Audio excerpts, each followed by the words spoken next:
Yes, hello guys! So this is Mommy Abby and today mag-share po kami ng binili naming vacuum. So meron po ito sa Lazada at saka Shopee.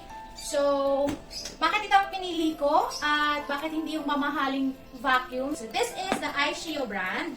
So I bought this sa Lazada po around 4.2 or 4.3 parang ganyan. So lalagay ko po sa comment section yung link nito. Ayan. So papakita ko lang po sa inyo. This is the I-Shio brand.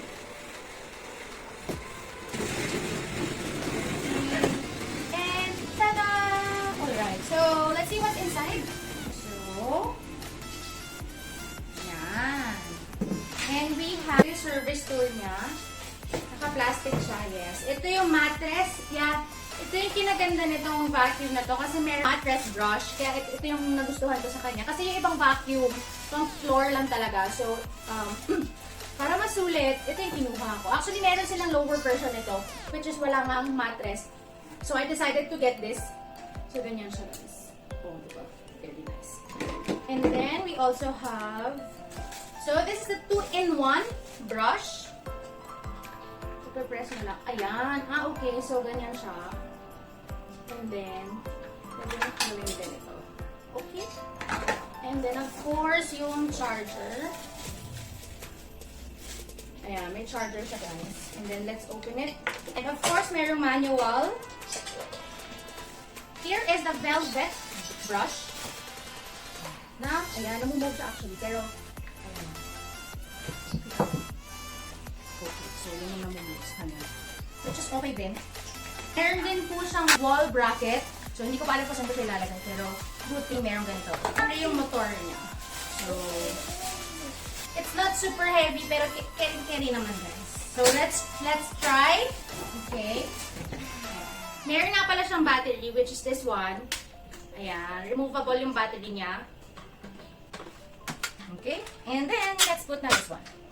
So, kailangan lang mag-lock. Ayan, good job. And then, we can try na our velvet brush. So,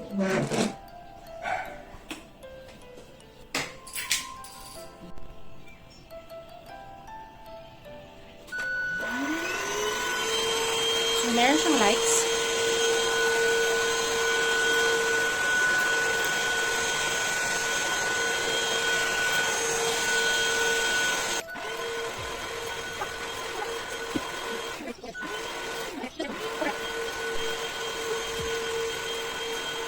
A blue button. That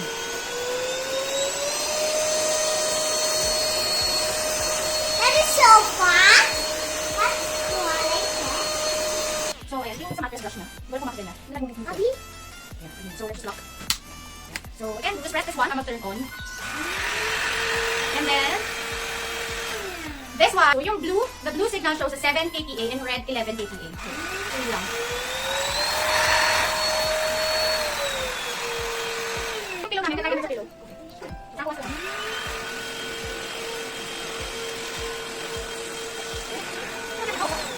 So, that's it. And for the other tools naman, guys, kabit natin. Sige, try natin kabit. Yung other tools. Ayan, so, yun siya. And then, ito yung 2-in-1 brush. Ito yung washer.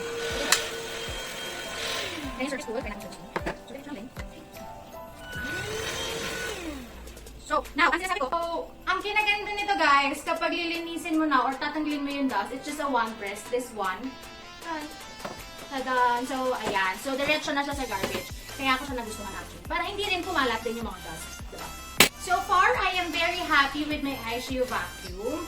And mag-particles dito sa table. Try natin. So, pero usually, ito kasi sa mga singit-singit ng sofa, ayan, diba? I think sulit naman siya sa price niya compared to other brands, which is very expensive. So this is for 4,300. Shipping plus shipping fee. Okay na siya. So for now, siguro i-rate natin siya ng 8/10. Dahil hindi ko pa naman siya sobrang nagagamit. Dahil I haven't tried charging the battery. Pero it says naman here that a charging time is 4 to 5 hours. And you can check below the link where I bought it. And maybe you can give it a try if you're looking for a vacuum. Thank you so much for watching. And I hope to see you on our next vlog. Scanning time.